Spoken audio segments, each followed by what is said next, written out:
Okay, now to take this one step further, okay, once you've obviously logged in, we would want another Python window to appear.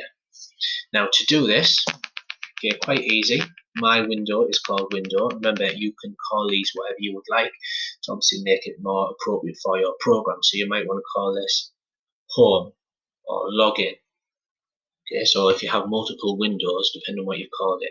Now what I'm going to do is once the user has logged in and got their details correct, I'm going to obviously display a message box, but then I'm going to do window.destroy.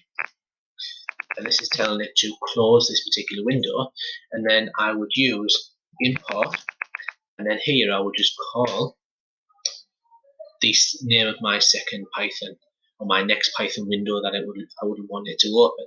So for example, main menu or main window. Okay, currently I don't have a Python file called main window, but I'm just going to quickly create one. So I'm just going to leave it blank.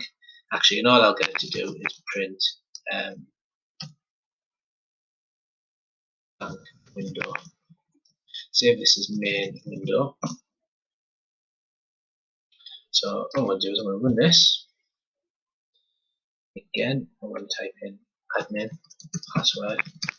Now what should happen is my message box should appear, then when I click OK, this window should close, and in here we should see print blank window. So that means you can see that that window has closed and my second window has run because blank window has appeared.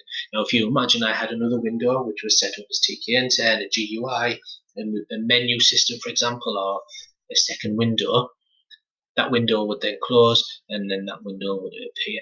Now if I run this and I put the credentials in incorrect, so if I put admin hello, incorrect details, and it gives me the option to obviously put it in again, so I can keep pressing incorrect and it would keep coming up wrong. If I then again put in the password correct, I can login details correct, and notice how it's going to wait until I click OK before this window closes. So when I click OK, that window closes and my second window is now open.